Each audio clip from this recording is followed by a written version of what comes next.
Welcome to the Economy Magazine. I'm Benjamin Chong Alfares with the top economic reports. Coming up, as Japan's election campaign takes off, Abenomics takes center stage, and Ebola isolation curbs economic recovery in Sierra Leone.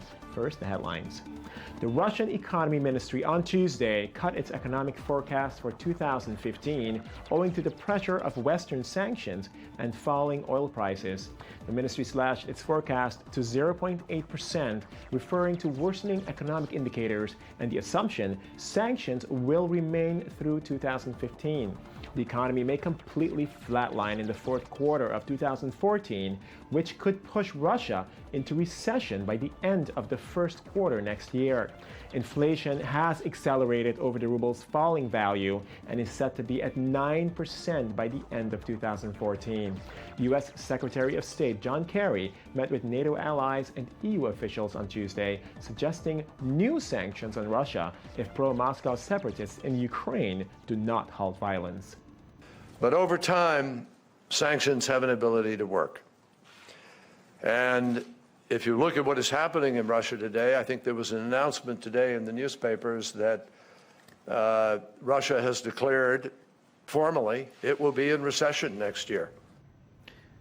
Eastern European nations reacted with shock and anger as Russia abandoned South Stream, its $50 billion gas pipeline across the Black Sea into Europe.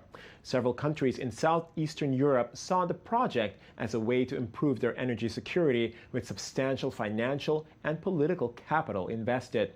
But the European Commission argued that the idea of Gazprom both providing the gas and owning the South Stream pipeline violated EU competition rules. Following cancellation of the project, Russia said it would export its gas to a trade hub in Turkey instead.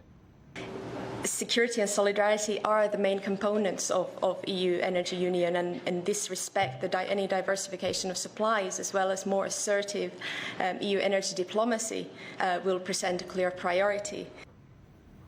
French economy ministers got a limited vote of support from their German counterparts to support a multi-billion euro investment plan. France, which is eager for more stimulus spending, petitioned Germany to increase investment through the plan unveiled by the European Commission last week. The two German ministers voiced support, suggesting joint Franco-German projects, but made no financial pledges.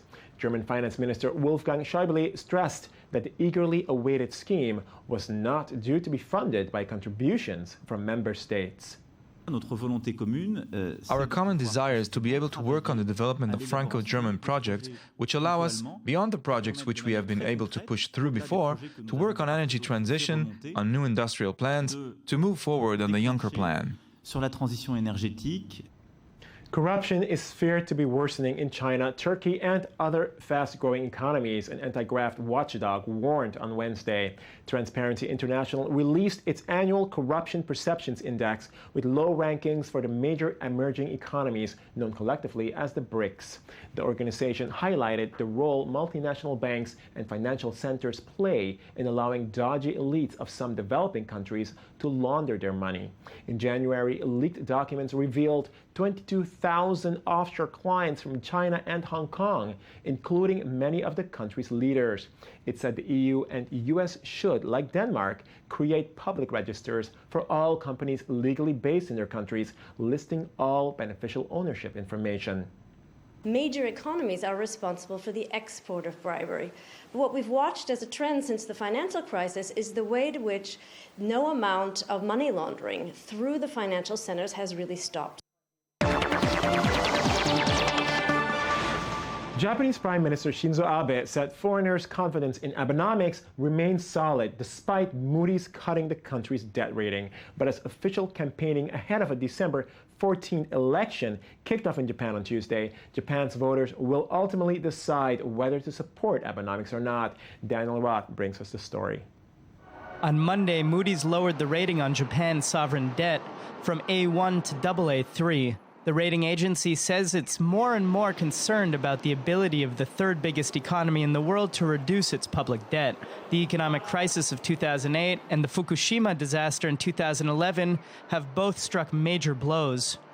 But to boost growth and balance the government budget, the Prime Minister is planning to stay the course on his economic policy. Everything is going as we planned it, but we know that many Japanese, especially from small and medium businesses, can yet feel the benefits of our policies. But to all these people, we guarantee you that we will keep pushing forward with our policies and support you in many ways. The policy, nicknamed Abenomics, is a three-tiered program that combines fiscal stimulus, loose monetary policy, and liberalization of labor regulations in order to revitalize the labor market. But so far, revitalization seems a far way off as consumption declines and deflation continues amid a third-quarter recession. Real salaries have been going down for 15 consecutive months. Before that, under Taro Aso, they've been going down for 19 months straight. We can conclude that if Abenomics go on, real salary will keep dropping. So answer me, please. When are the real salaries actually going to rise? In response, Prime Minister Abe postponed a second sales tax increase, originally scheduled for October 2015. The tax is now slated to take effect in April 2017 because the previous sales tax increase, which took place this April, is seen as a major reason for the consumption decline. The Prime Minister has also called early elections set for December 14th, which are being presented as a referendum on Abe's economic policies.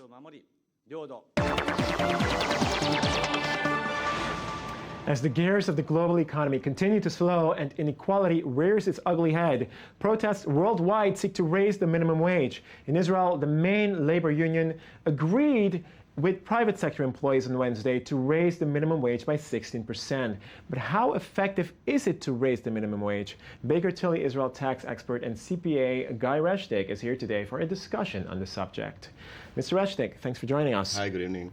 So just so I understand here, giving the poor more money essentially translates to more expenditure, which boosts the economy, right?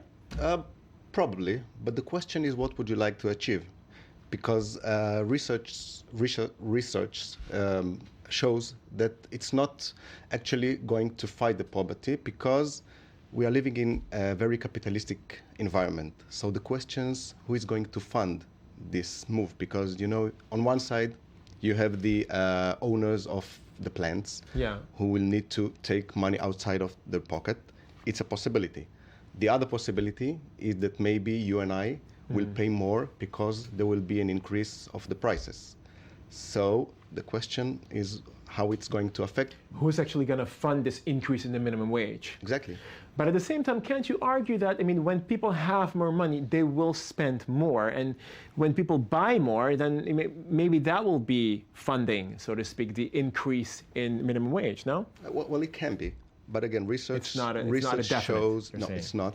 And if you look at the past, usually when a very severe act like this is going to happen from the perspective of the owners, then something will need to happen.